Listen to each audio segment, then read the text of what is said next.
An appeaser is one who feeds a crocodile, hoping it will eat him last. The preceding quotation was stated by Sir Winston Churchill, British Prime Minister during World War II. His words were just. An appeaser is one who wants to make peace at all costs, trying to please the opposing power. In fact, Merriam-Webster's definition of appeasement is to make someone pleased or less angry by giving or saying something desired. We see many examples of this in world history, particularly in the Munich Agreement of September 1938, but we also see this in modern society, such as the spread of ISIS and Iranian nuclear ambitions.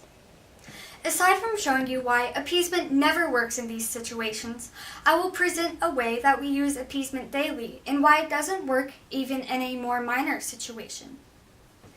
Finally, I will take what we've learned and consider what more effective solutions there are in dealing with evil than appeasement or inaction. In short, history has shown us that appeasement will not work, and we must use those lessons to put a firm hold on significant problems in the future. Moving on to our first point, let us discuss why appeasement did not work with Adolf Hitler leading into World War II.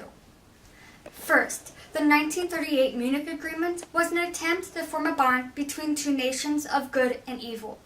According to the article Appeasement by the Stanford History Education Group website, it was a peace document signed in Munich, Germany of September 1938 between German Chancellor Adolf Hitler and British Prime Minister preceding Churchill, Neville Chamberlain. The point of the appeasement was to give Hitler a part of piece of Czechoslovakia called Sudetenland. However, after giving Germany a part of Czechoslovakia, Hitler successfully captured all of Czechoslovakia, thus breaking the Munich Agreement and starting World War II. In spite of Chamberlain's best efforts to please this infamous German war dictator, we see that his attempt to appease Hitler was worthless. Appeasement did not work in this situation because it is nearly impossible to satisfy an evil man with evil intentions. Another example of appeasement is the spread of ISIS into the Middle East. The spread of ISIS began when the Islamic State of Iraq was formed. The Islamic State leader al-Baghdadi began alliances with well-known terrorist groups such as Al-Qaeda. This alliance soon formed the Islamic State of al-Sham, or otherwise known as ISIS. Now, the spread of ISIS began to spiral out of control at this point, to where ISIS began to pursue attacks on its own people. And taking notice, President Obama authorized airstrikes on Syria and ISIS and sent American military personnel to protect American bases and facilities. To prevent any American Islamic conflict in the Middle East and in the States, President Obama has used linguistic appeasement, whereby he dares not call radical Islam by name, according to the 2015 WorldNet Daily article, ISIS Beheads, Pope Condemns, Obama Golfs, by Bob Unruh. However, verbal appeasement in this situation is clearly not working because there is only an increase in violence in ISIS. Much like the Munich Agreement, appeasement will not work in this situation because it is almost impossible to defeat an evil power or any other purpose. Beyond appeasing ISIS, yet another example of appeasement is the Iranian nuclear situation with the U.S. in 2013. According to United States Representative Dan Burton, as quoted in the Washington Times in November of 2014, the U.S. gave Iran $7 billion in agreements while leaving in place one of the most sophisticated nuclear programs in the world.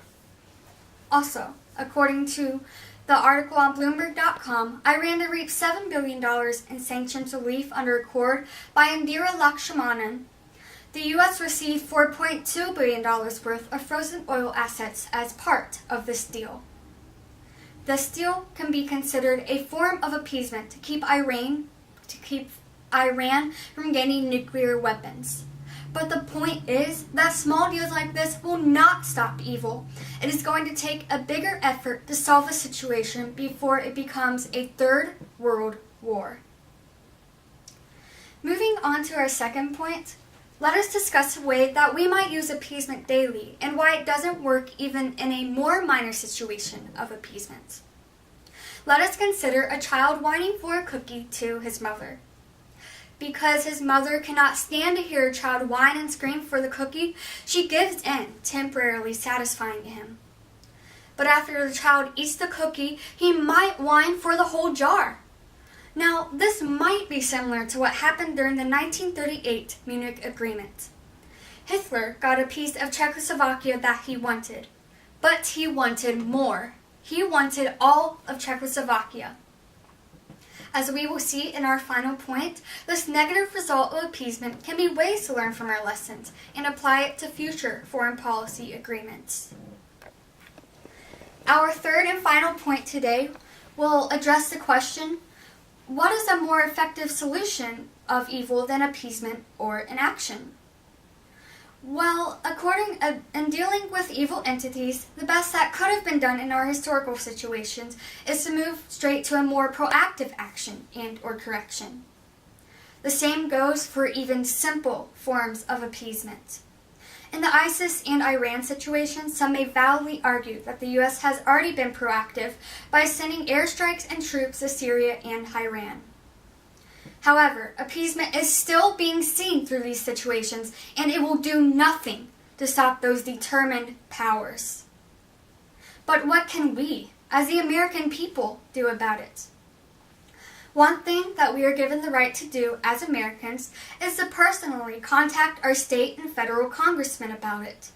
By phone or email, you can tell them why appeasement will not work to pacify ISIS or solve the nuclear ambitions of Iran, for example. Another way that we as Christians can deal with appeasement is to elect political leaders who have a history of using God's will through the prayer and the Bible. President Abraham Lincoln once said, as echoed by Ronald Reagan, "I've been driven many times upon my knees in prayer by the overwhelming conviction that I had nowhere else to go. Mine own wisdom and that all about me seemed insufficient for that day." We need godly leaders who will be driven to their knees in prayer. Through these prayerful leaders, we saw the end of African American slavery and the fall of the Berlin Wall. Prayer is effective. In conclusion, I hope that what you gather from this is that appeasement did not work with Hitler. It did not work for the kid who wanted the cookie, and it will not work to pacify ISIS and Iran. Appeasement cannot be solved by ourselves, but with God, all things are possible. I would like to leave you from this verse in Ephesians 6. For we wrestle not against flesh and blood, ISIS, Iran, etc., but against principalities, against evils, against the rulers of the darknesses of this world, against spiritual wickedness in high places.